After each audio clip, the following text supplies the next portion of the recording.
Fala turma, por aqui professor Denis Novaes. Na nossa super aula de hoje nós vamos falar sobre suporte básico e avançado de vida na parada cardiorrespiratória pediátrica, beleza? Agora parte 2. Então a gente vai dar continuidade, a gente vai falar sobre a ressuscitação avançada, cuidados pós-PCR, recuperação e também falar sobre os algoritmos relacionados à parada cardiorrespiratória do paciente pediátrico. E aí? Papel e caneta na mão que a gente vai começar agora. Pois bem, turma, a ressuscitação avançada ela envolve a utilização das drogas vasoativas e da desfibrilação do nosso paciente quando recomendado.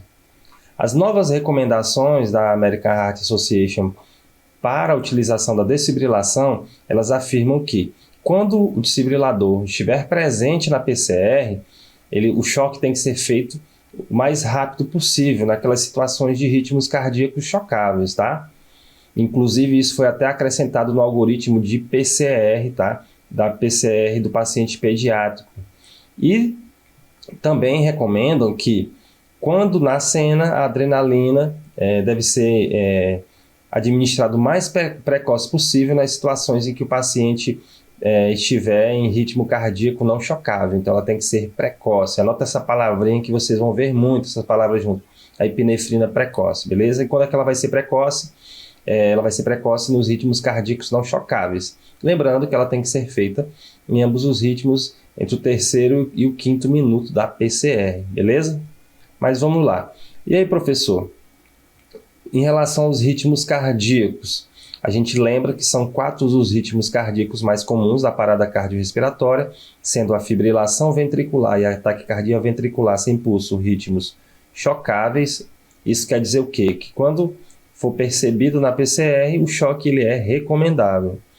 Já a sistolia e a ESP são ritmos cardíacos não chocáveis, ok?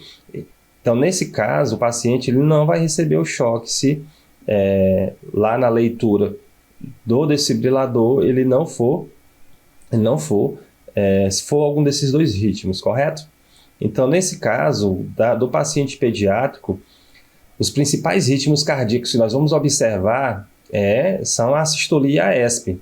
A gente não observa, por exemplo, fibrilação e taquicardia ventricular sem pulso tão comumente no paciente pediátrico devido à etiologia da PCR desse tipo de paciente, tendo em vista que os ritmos cardíacos chocáveis estão mais presentes em causas miocárdicas, né, relacionadas à falha da musculatura cardíaca.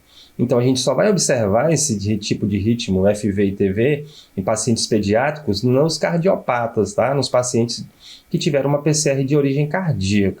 Mas aí, professor, esse paciente ele vai precisar ser chocado. Quais são as recomendações para isso?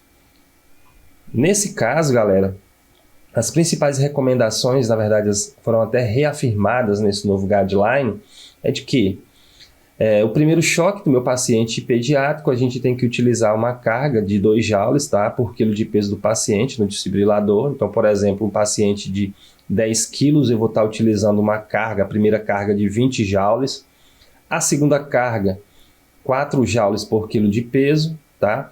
E assim sucessivamente, sendo que as cargas posteriores elas vão ser maior, certo? Ou igual a 4 joules. Então, inclusive, não é recomendável que esse choque, certo? Essa carga, ela ultrapasse 10 kg de joules ou a dose do paciente adulto. Então, quer dizer que a carga para o paciente pediátrico ela não pode estar ultrapassando também 200 joules, beleza? Além disso, existem algumas recomendações em relação à utilização das PAs. O posicionamento das PAs deve acontecer em qual região, professor? O posicionamento das PAs, a gente vai posicionar as PAs, as metálicas ou as adesivas, à altura da região infraclavicular direita e também a região inframamária esquerda do meu paciente.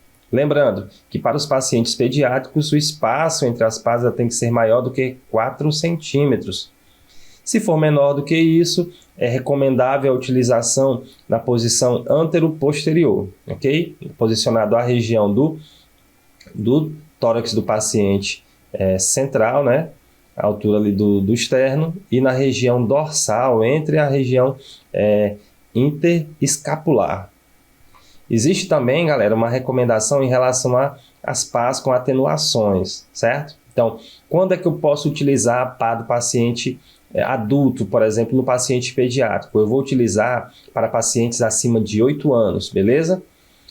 No caso dos pacientes menores de 8 anos, dos pacientes lactentes e também dos pacientes menores de 25 quilos, o recomendável é estar utilizando a PA pediátrica, tá? Tem aquelas PAs com atenuadores lá que são utilizados na pediatria, ok? Então fica essa dica, anota aí. Beleza, professor, mas e aí? O nosso paciente ele vai necessitar também de uma utilização de uma reanimação química através de algumas medicações. E quais são essas medicações que são utilizadas na PCR? Quando nós falamos de PCR, gente, a principal droga utilizada na PCR é a adrenalina, tá? A adrenalina é um vasopressor bastante utilizado, né? É o padrão ouro para as paradas cardiorrespiratórias, tanto no paciente pediátrico como no paciente adulto, tá? E ela na verdade, uma catecolamina endógena, e ela também tem funções, ela age sobre os receptores alfa e beta adrenérgicos. Isso quer dizer o quê, professor? Que elas agem, gente, na circulação vascular, né, periférica, e também ela vai agir sobre a musculatura cardíaca, melhorando a força de contratilidade do miocárdio. E qual é a dose que eu vou utilizar para o paciente pediátrico? No caso do paciente pediátrico, a dose, gente, é de 0,01 mg por quilo de peso do meu paciente, tá? Isso a gente sempre faz lá na clínica, né, durante a utilização dessa droga, a diluição, beleza? E aí eu vou estar utilizando cerca de 0,1 ml daquela solução que foi diluído, beleza? Mas aí, professor, qual é a via de acesso escolhido para essa dosagem? Galera, a American Heart, ela reafirmou nesse guideline que a via intravascular ela é preferível à via intraóssea, tá? Sendo a via intraóssea realizada apenas quando dá impossibilidade de realização do acesso intravascular, tá? Da administração por meio intravascular. Então, apenas nessa situação, quando não estiver viável, não for possível realizar um acesso, aí a gente vai tentar o intraósseo, beleza? Então, o intravascular ele é preferível a qualquer outra via de administração da adrenalina, né? Lá na PCR.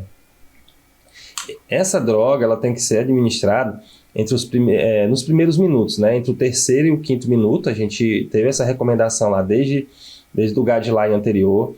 Então, não houve nenhuma mudança significativa em relação ao tempo. Mas eu fico sempre em dúvida, professor, lá no algoritmo, quando que eu devo usar a adrenalina lá na PCR do paciente pediátrico. Nesse caso, gente, anota isso aí. Quando é que vai ser feito a adrenalina? Aí eu respondo para vocês. Isso vai depender do ritmo cardíaco que o paciente apresentar.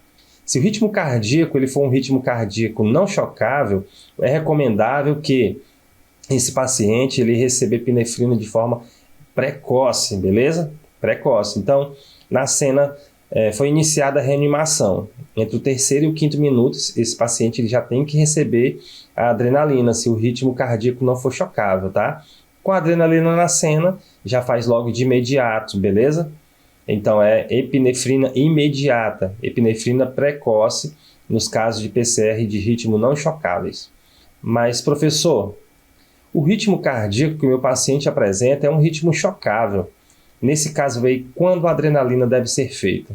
Nesse caso, galera, a adrenalina ela vai ser feita também entre o terceiro e o quinto minuto, mas mais precisamente após o segundo choque, beleza? O paciente foi chocado pela segunda vez, iniciou as manobras de RCP, adrenalina nesse cara, beleza?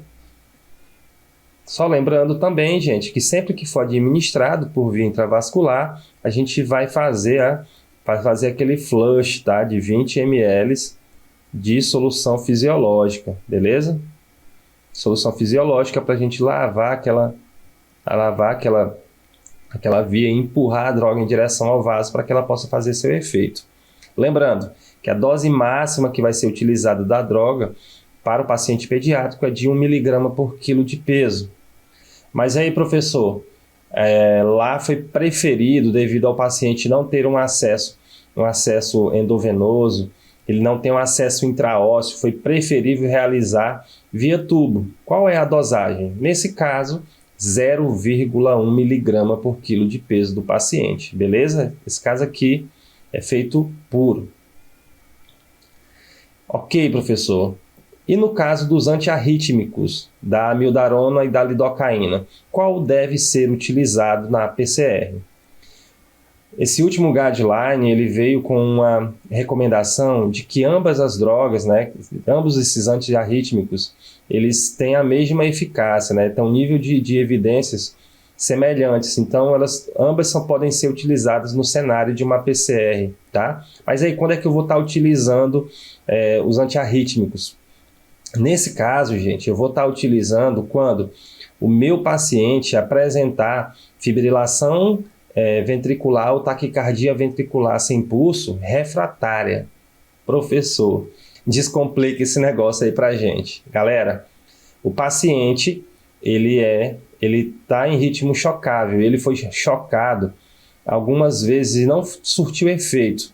Mais precisamente após o terceiro choque, a gente já vai considerar a utilização da amiodarona, beleza? Ou da lidocaína. Mas aí, professor, eu optei, a equipe optou pela amiodarona e não a lidocaína. Qual a dose que eu vou estar utilizando nesse paciente? Nesse caso, gente, a dose indicada é de 5 miligramas, tá, por quilo de peso do paciente. E ele é feito em bolos, tá? É feito em bolos. E lembrando que a dose máxima que eu vou estar utilizando vai ser de 300 miligramas, ok? Ah, professor, mas a minha equipe ela optou por utilizar a lidocaína. Qual a dose que vai ser utilizada? Vai ser 1 miligrama por quilo de peso do paciente em uma dose de ataque, beleza? Então, nós chegamos aos cuidados pós-PCR. Em relação aos cuidados pós-PCR do paciente pediátrico, gente, a principal mudança que a gente teve foi uma lista, certo? De verificação dos cuidados pós-PCR para o paciente pediátrico. E elas envolvem o que, professor? Os cuidados pós-PCR, eles envolvem cuidados intensivos, tá? Relacionados a um suporte para melhorar a oxigenação e a ventilação desse paciente, onde os valores de saturação devem variar entre 94 e 99, e esse paciente também deve apresentar uma curva de capnografia dentro da normalidade, beleza? Além disso, um controle hemodinâmico desse paciente rigoroso, certo? Onde são metas de valores pressóricos, metas hemodinâmicas, elas são traçadas especificamente para aquele paciente, elas são monitoradas de forma contínua. E esse monitoramento ele vai acontecer através também do monitoramento da telemetria cardíaca, na tentativa de observar a presença de alguma arritmia, e também do controle rigoroso da pressão arterial. Nesse caso específico, a utilização do controle da pressão arterial invasiva é o indicado, beleza? Por ser mais fidedigno, por nos dar maior cenário adequado, na verdade, da condição hemodinâmica desse paciente. Então, por isso é que a utilização do PAI é indicado como cuidado pós-PCR. Além disso, o monitoramento do lactato, beleza? Da diurese, um balanço hídrico rigoroso desse paciente, tá? Que vai ser infundido a ele, e também da saturação. Além disso, deve ser considerado a ressuscitação volêmica. Nesse caso da ressuscitação volêmica, é indicada a reposição em bolos, tá? Desses fluidos isotônicos, que podem vir acompanhados ou não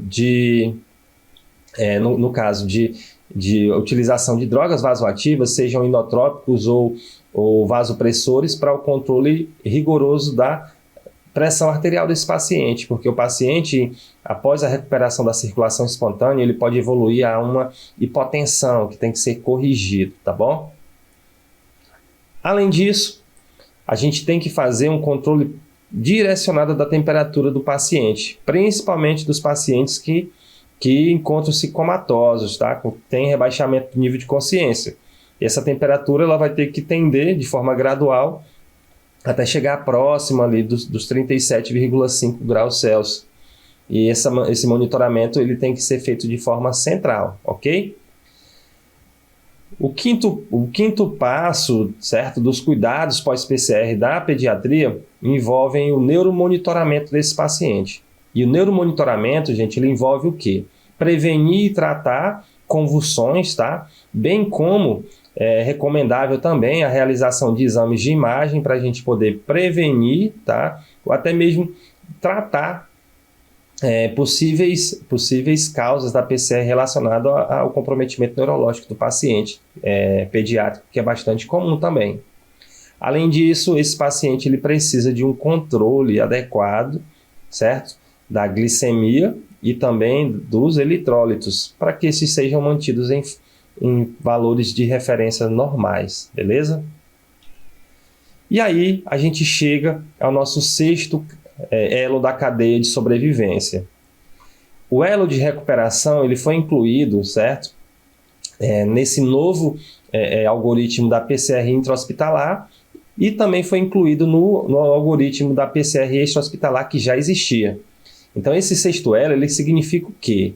Ele relata que o paciente que teve recuperação, né, teve o retorno da circulação espontânea, e ele sobreviveu à PCR, ele precisa de quê? Ele precisa de um suporte multiprofissional, né, multimodal, onde ele vai ter restabelecidas suas funções cognitivas, fisiológicas, emocionais, psicológicas, para que ele possa retornar às atividades de vida normal, né? Ele possa ter uma vida pós a PCR, pós-alta, tá? Pós-alta intra-hospitalar.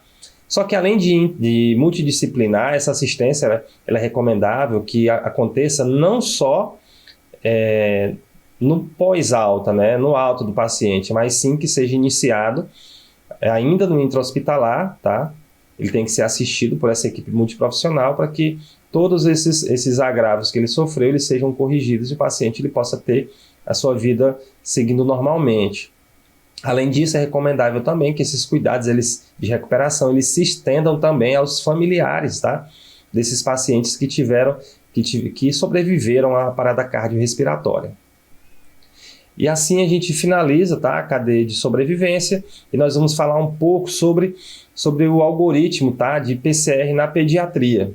Esse algoritmo aqui de suporte básico de vida, ele descreve que a primeira coisa que eu tenho que agir, né, que eu tenho que intervir é identificar, né, a PCR, caso não seja possível a realização da prevenção. Então, se meu paciente está irresponsível, o que eu vou fazer? Vou avaliar a ventilação. Como é que ele está? Está apresentando apneia? Está em respiração agônica? Está em gasping? E, paralelamente a isso, de forma simultânea, eu vou estar verificando o pulso, tá? O pulso central, carotídeo em crianças maiores, crianças menores e lactentes. No caso dos lactentes, a gente vai estar fazendo na região do pulso braquial. Mas beleza, professor.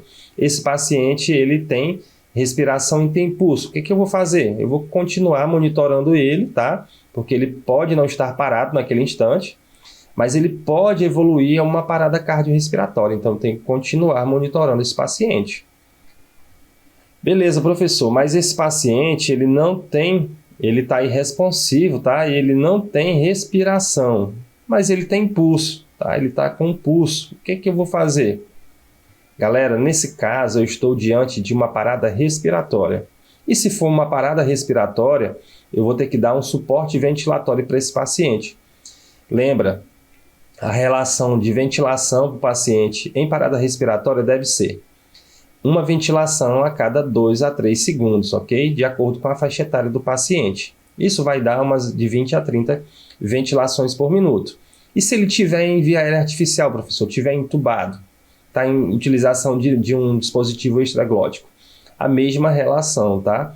Uma ventilação a cada 2 a 3 segundos e eu tenho que me atentar ao paciente que apresente uma frequência cardíaca menor do que 60, porque aí eu já vou iniciar as manobras de reanimação, tá? Mas aí, professor, esse cara ele não tem pulso, tá? Ele está irresponsivo e ele também não respira, ele está apresentando apenas gasping.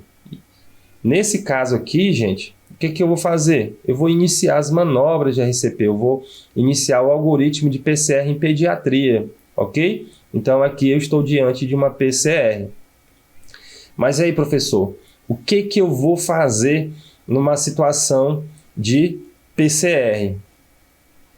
Galera, no algoritmo eu vou ter condutas diferentes para quando o paciente está em ritmo chocável e quando o paciente ele não está em ritmo chocável, tá? Então a gente vai descrever agora.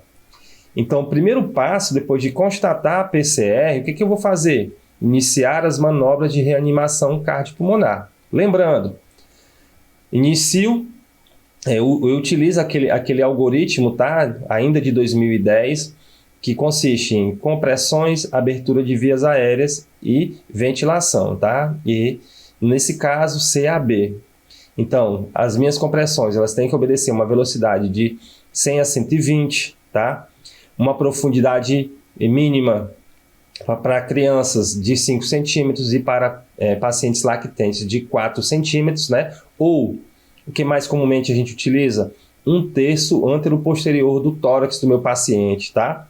Eu tenho que deixar o tórax ele ter retorno total, eu tenho que deixar eu tenho que acompanhar, né, na verdade, uma velocidade adequada de 100 a 120 por minuto. Os meus braços vão estar travados, tá? Se eu for reanimar uma criança maior de 8 anos, eu utilizo as duas mãos, se eu for o adolescente, né? Se eu for reanimar uma criança menor do que 8 anos, é uma das mãos. Se eu for realizar a reanimação do meu paciente lactente, então eu vou estar utilizando apenas os dedos, né? Se for com um socorrista, indicador e médio, comprimo o tórax do nosso paciente. Com mais de 2 socorristas ou mais, eu vou estar fazendo a técnica do abraço, tá? Que eu estou utilizando os polegares, beleza? Então lembra dessas dicas em relação à questão da reanimação. A abertura da via aérea acontece através da manobra de chin lift, tá? Eu hiperestendo o pescoço e eu elevo o queixo do meu paciente, tá? Elevo a cabeça e o queixo, e aí eu alcanço a abertura da via aérea e ventilação por BVM, tá? Lembrando, qual é a relação, professor? Um ciclo de reanimação cardiopulmonar vai acontecer de que forma? Eu iria realizar 30 compressões por 2 ventilações 5 vezes, tá? E aí, o que eu vou fazer? Eu vou reavaliar esse paciente. Isso se o meu paciente ele não tiver via aérea artificial. Por quê? Porque se ele tiver via aérea artificial, a relação compressão-ventilação vai ser diferente. E anote isso aí. Serão compressões ininterruptas por 2 minutos, tá? E uma ventilação a cada 2 a 3 segundos, beleza? Lembrando que a qualidade da ventilação ela vai ser verificada através da observação da expansibilidade torácica. Essa ventilação deve obedecer a velocidade de 1 segundo, tá? Tem que durar essa ventilação. Então eu tenho aí uma RCP de qualidade. Beleza. Lembrando que, paralelo ao início da reanimação, eu tenho que ofertar oxigênio para esse paciente, tá? Tenho que ventilar ele por BVM e fornecer O2. E lembrando, esse oxigênio ele tem que estar a 100%, beleza? 100%. Eu não posso ofertar oxigênio para o meu paciente em um valor menor, então é 100%. E, assim que disponível, monitorizar esse paciente e conectar ele ao desfibrilador. Já conectado ao desfibrilador, o que eu vou fazer? Eu vou estar analisando o ritmo cardíaco desse paciente, tá? Aqui é o final da minha primeiro ciclo de RCP. E aí, se esse ritmo cardíaco for chocável, qual é a conduta? Galera, se o ritmo cardíaco for chocável, né, for uma fibrilação ventricular, uma taquicardia ventricular, é choque, beleza?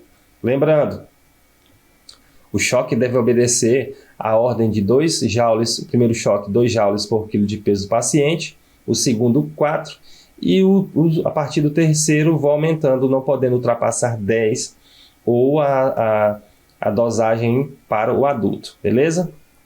E aí, depois do choque, reinicio novamente a RCP, ok? Aqui eu já tenho que pensar na possibilidade de se o paciente não tiver, né, de um acesso vascular, preferencialmente endovenoso, né, intravascular é preferível ao intraósseo.